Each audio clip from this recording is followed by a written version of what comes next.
Welcome. My name is Clayton. I'm one of the tutors with the Natural Sciences Tutoring Center at SCC. Today we are going to be talking about fundamental trigonometric functions, or just trig functions. So that includes the use of sine, cosine, and tangent, as well as the Pythagorean theorem.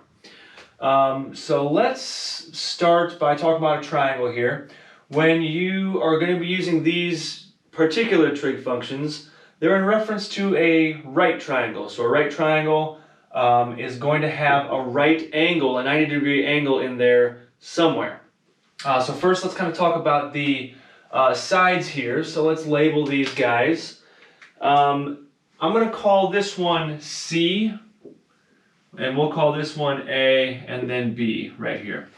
The reason I'm calling this one C is because if you're familiar with the Pythagorean theorem, you will have seen a squared plus b squared equals c squared, and this c is referring particularly to the hypotenuse.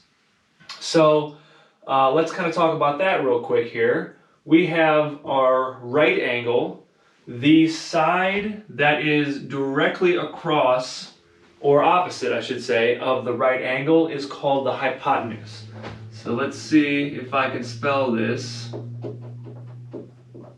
correctly. If that's wrong, I'll fix that in editing. But anyway, so this is the hypotenuse, and that it refers to the side opposite the right angle. It also, incidentally, is the longest side of a right triangle. The hypotenuse, I'll say it again, is always the longest side in a right triangle. And then these other two sides are just whatever they are, okay? So A and B, they're interchangeable, but C is special, it's particular, okay? That's why I labeled it as C first, because in our standard understanding of the Pythagorean theorem, a squared plus b squared equals c squared. Whether that's A or B, this side doesn't really matter that much, okay? All right, so a couple things just to know here. We have our 90-degree angle, where we have two more angles. So this one I'll call theta, and this one I'll call phi. Now, these two angles, it doesn't matter what they are particularly, but I know that if this is 90 degrees and all three angles add up to 180 degrees total, then I know that this one plus this one, so theta plus phi, equals 90 degrees. So if this one is 40, then I know this one's 50. All right, if this one's 30, I know this one's 60. So that's just something to note here. All three, in any triangle, all three of your angles add up to 180 degrees. In a right triangle, we already know that one of them's 90, so the other two have to add up to 90 as well. All right, so let's get into the particular trig functions now. We're going to start with sine. So give me a second, I'm going to erase a couple things. Be right back.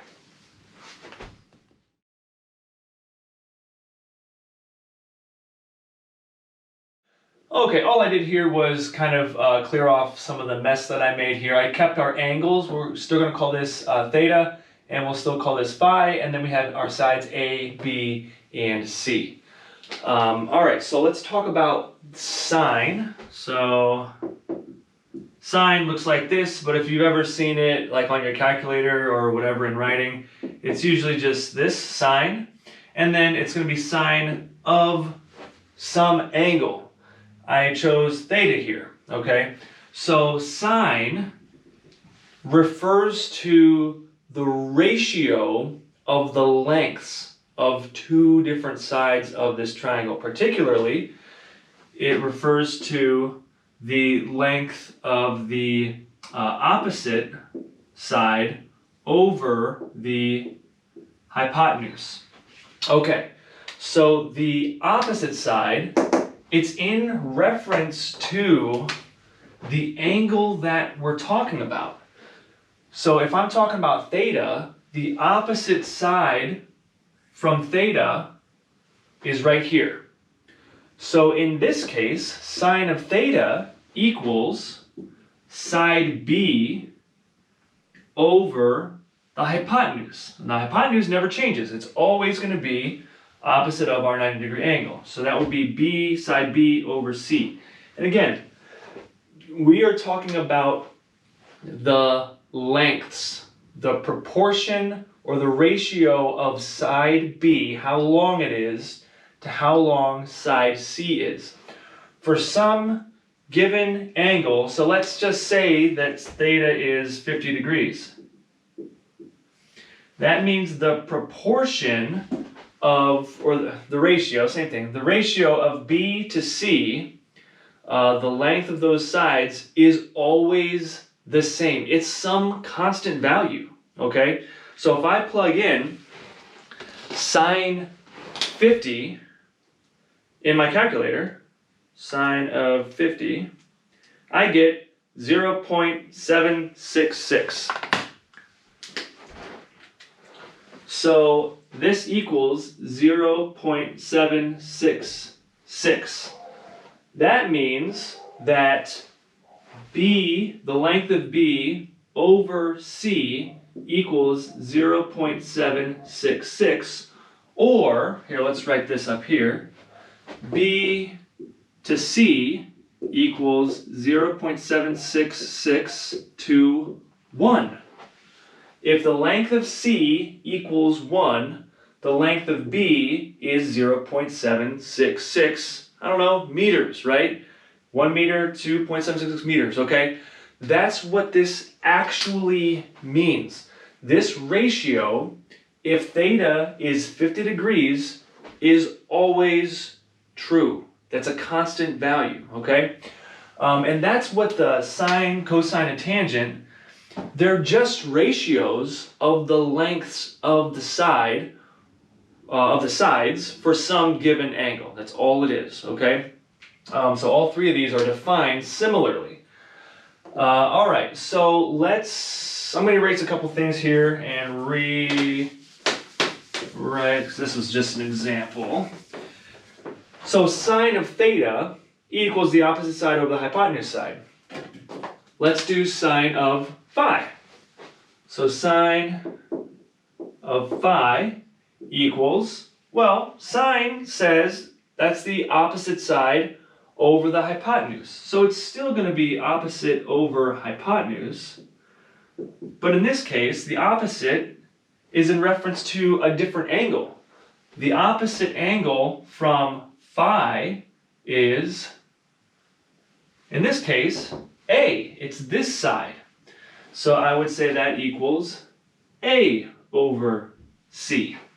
And again, that's just a ratio of the length of side A over the length of side C, which is the hypotenuse, okay? All right, so that is sine. It's as simple as that. Let's move on to cosine. I'm going to erase a couple things. Be right back.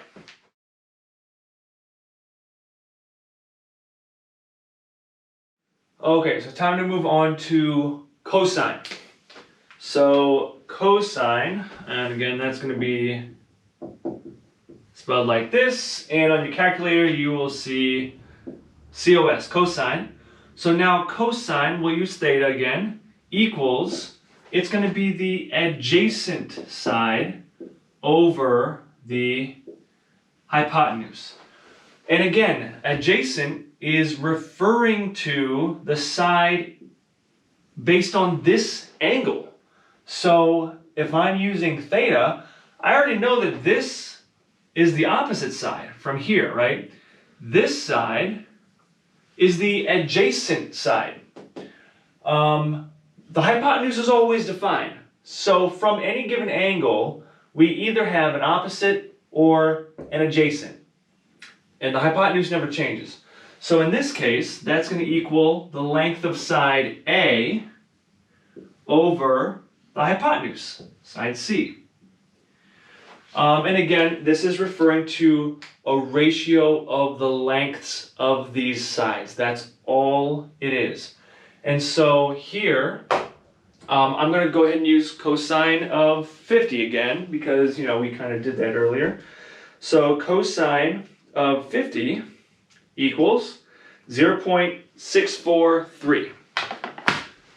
So that equals, where'd my marker go? There it is. Equals 0.643 over 1. So if the length of the hypotenuse is 1 meter, the length of side A, adjacent to my angle, must be 0.643 meters. That's what this means, okay? And let's go ahead and do the same thing for phi again. So cosine of phi equals adjacent side over the hypotenuse. And in this case, adjacent is right here. So that would be side B over side C. And again, this is the ratio of the length of side B over side C. Okay, and this is if, sorry, just to clarify here, if cosine of theta equals cosine of 50, or, you know, if theta equals 50 degrees, right? However you want to say that. I just want to clarify so it's written on the board somewhere, that's all. So there's no confusion. So let me write this up in our right-hand corner. I added this up here, last one. So now we have cosine of theta equals adjacent over hypotenuse. And theta is just the generic variable that's used for some angle, okay? So I used it here particularly, but it could be any angle. And again, we can see that. Cosine of theta equals adjacent over hypotenuse. Cosine of phi equals adjacent over hypotenuse, because cosine is referencing the adjacent and hypotenuse sides, and the angle is just the reference point. In this case, our reference is this angle, in this case is this one, right? No big deal. Okay, so let's move on to tangent. I'm going to again erase a few things. Be right back.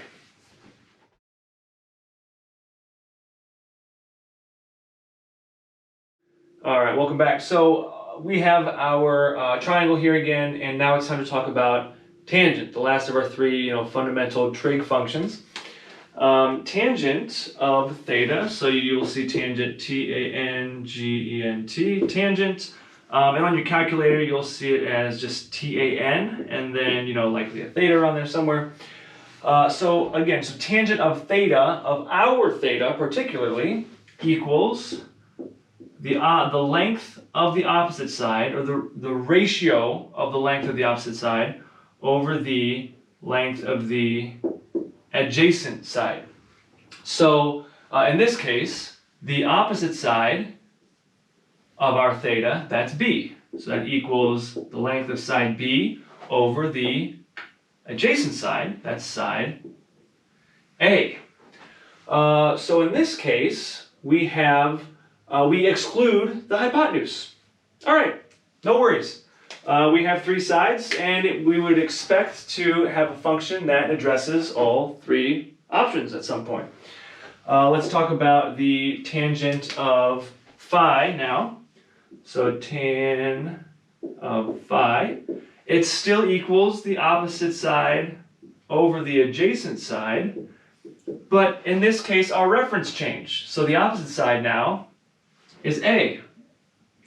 The adjacent side is B. So A over B. And that's, again, this is as complicated as it needs to be. It's the ratio of the lengths of the sides. That's it. And I'll tell you what, why don't we go ahead and do tangent of 50 one more time.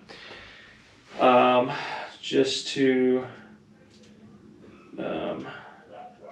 show what that equals. This time it's 1.19. And really the reason I wanted to do this, so this equals 1.19, technically that's over 1, right?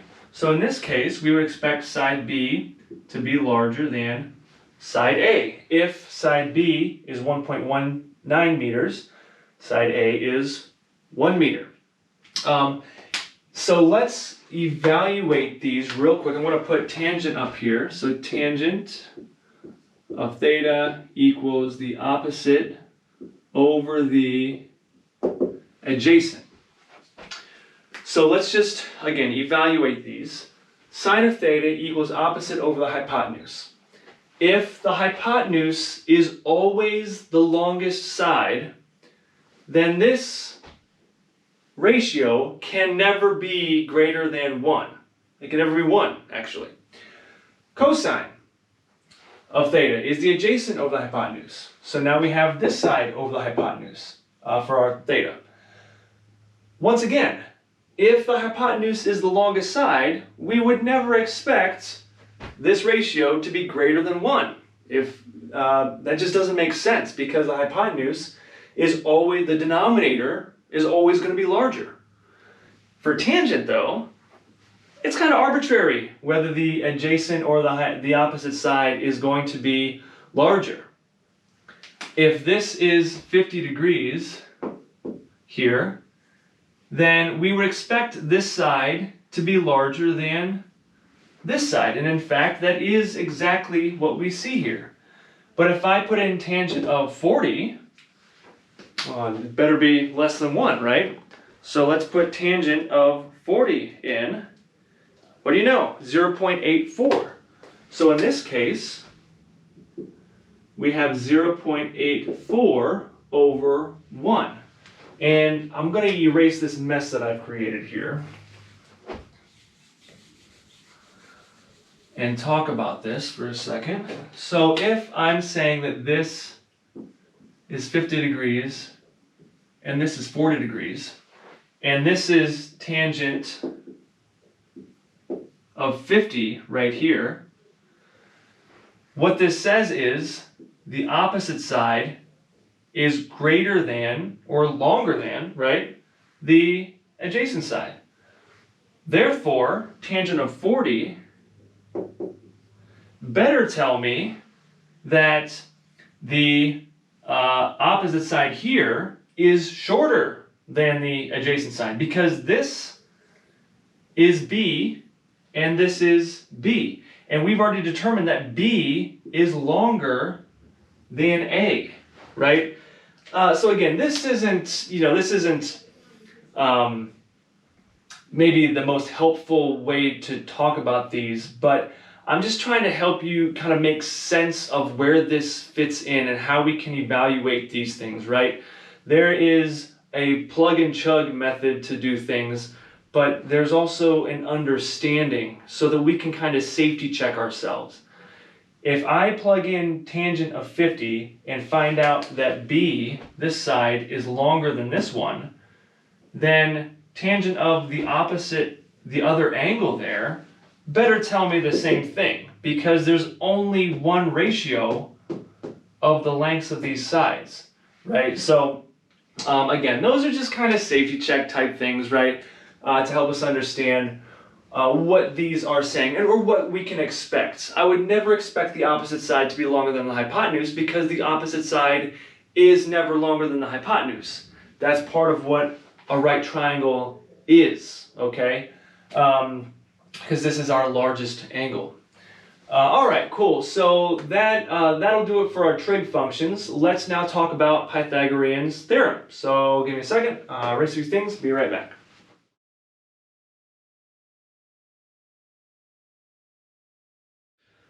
All right, welcome back again. So this is the Pythagorean theorem.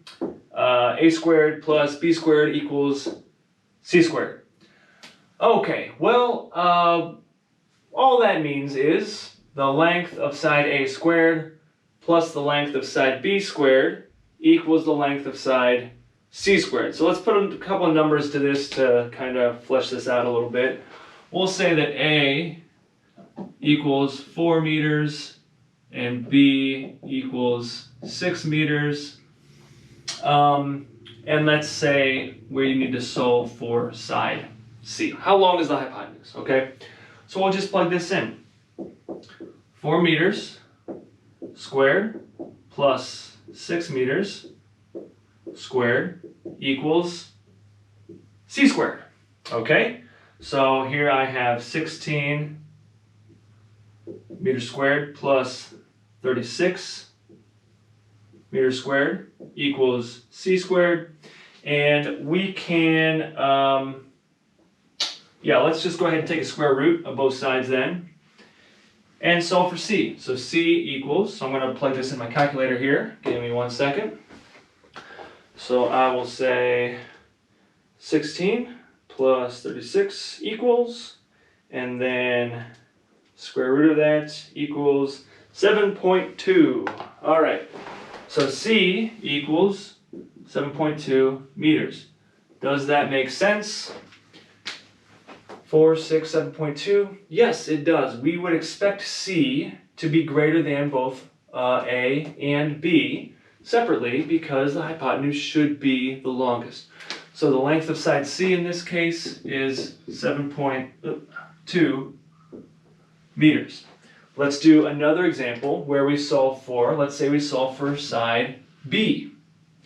So in this case, I'll say c equals, I don't know, 10 meters, who cares? All right, so once again, erase this real quick here. Now we have a squared plus b squared equals c squared. We don't know what b is. So 4 meters squared plus b squared equals c, 10 meters squared. So now we have 16 meters squared plus b squared equals 100 meters squared. All right, so then we get b squared equals 100 meters squared minus 16 meters squared. B equals, we'll take the square root again of both sides. So as I plug this into my calculator, I will say 100 minus 16 equals, all right, and take the square root of that, 9.1, and we'll say 9.2. B equals 9.2 meters. Does that make sense? Once again, yes, it does, because it's less than our hypotenuse. Perfect. So this is 9.2 meters. So that is just application of your Pythagorean theorem. Really, it's pretty straightforward. So I'll just write that over here. A squared plus b squared equals c squared. All right, perfect. Now what I'm going to do here is erase all this and just create one practice problem for us to kind of work through. And we'll use a couple of our trig functions just to sort it out. All right, hang on 1 second.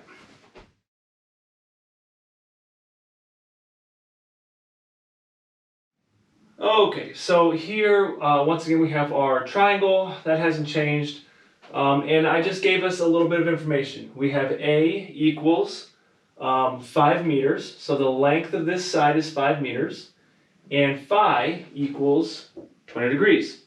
So maybe I'll just plug those in real quick here. So I'll say this is 5 meters, just so we can kind of visualize this very easily. And this is 20 degrees. Now the question is something like solve for theta, solve for the length of b, and solve for the length of c. Okay, so if I want to solve for theta, that's probably the easiest one right off the rip here. I know that this is 90 degrees, so I don't need to write that, but I will anyway. I know all three of these add to equal 180, or because this is 90 always, this plus this should also equal 90. So I know 20 degrees plus theta equals 90 degrees. Therefore, theta equals 90 degrees minus 20 degrees, which equals 70 degrees. Okay, so theta is 70 degrees. That's pretty straightforward. You know, the angles of a triangle always add to 180. So we can just use basic math for that. Let's now solve for, let's do side B first. So if I'm solving for side B here, and I was given this angle, I can see, I already know the opposite side. My goal here is to use one of these tools that gives me two pieces of information. So I'm going to set up two of them, and then we'll kind of talk about which one makes more sense to use. So I have a relationship between the opposite and adjacent side. That would be tangent of theta, or in this case phi. So tangent of 20 equals opposite, that's going to be 5 meters over side B. Let's just talk about another thing. Let's use the adjacent and hypotenuse side. So that would be adjacent hypotenuse, that is cosine. So let's just set this one up real quick. Cosine of 20 equals the adjacent side, so B over C. So in this case, I can't use this one because I have too many variables. I have two unknowns here. I can't solve this problem if I have two unknowns. The best I can do is get a ratio, right?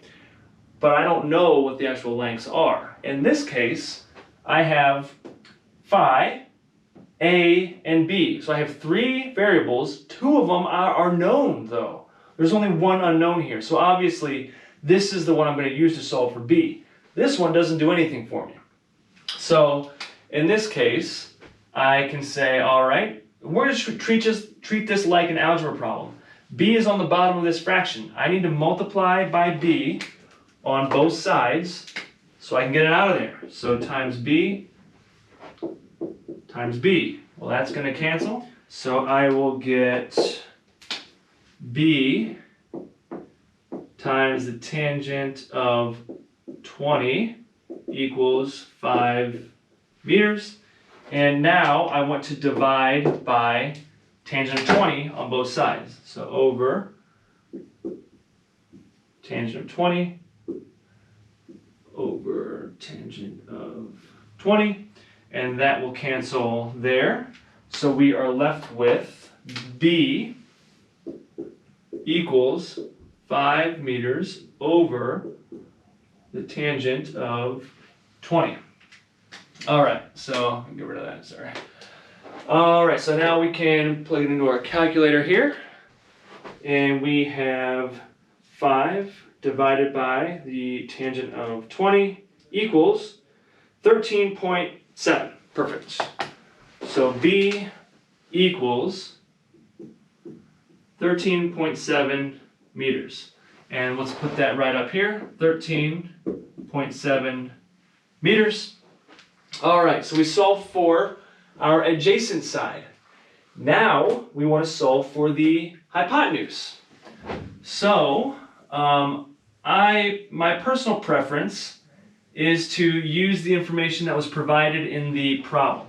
So technically, could I plug this in right here?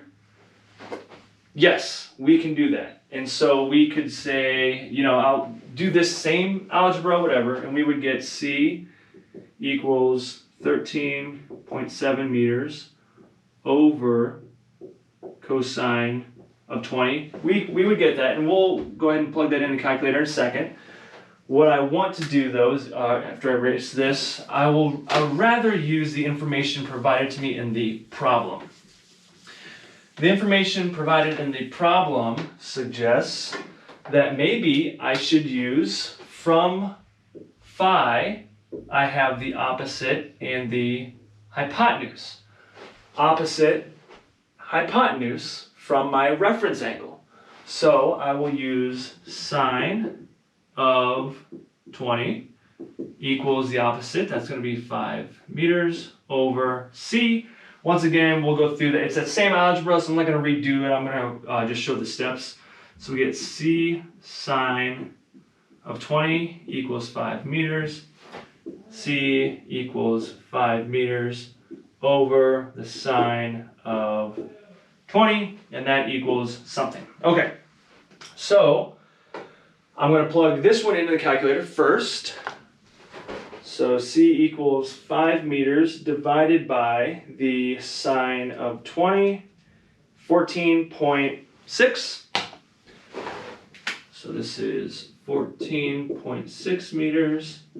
Does that make sense? Yes, it does, because this should be larger than this, and it in fact is. Let's go ahead and do this one real quick as well with our calculator. So 13.7 meters divided by the cosine of 20, 14.57, 14.6.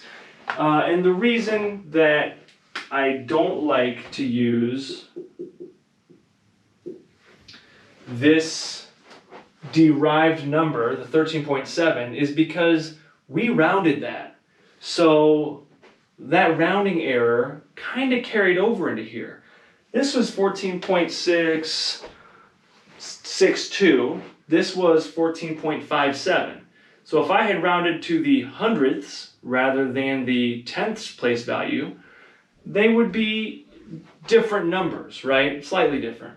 But you know that error over the length of an entire problem might compound significantly enough that you might get different values at the end. So if you're taking a test, what I personally recommend is use the numbers that were given to you to solve those problems rather than using derived numbers, unless of course you have to, okay?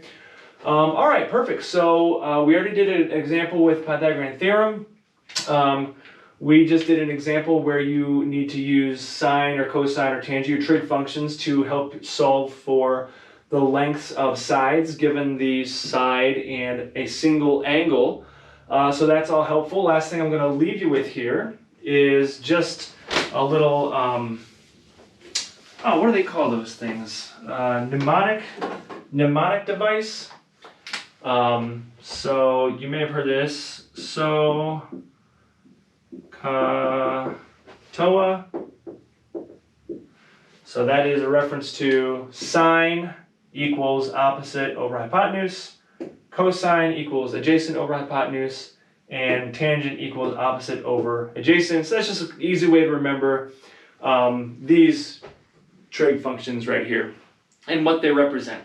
So katoa right there. Okay, perfect. I think that'll do it for the fundamentals of trig functions, including the Pythagorean theorem.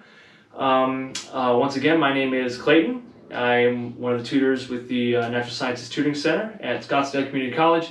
If you have any questions or run into any issues, with the material in your classes, we would love to have you come to the tutor center and get some help. So we would love to help you. All right, perfect. Thank you for tuning in. See you guys soon. Bye.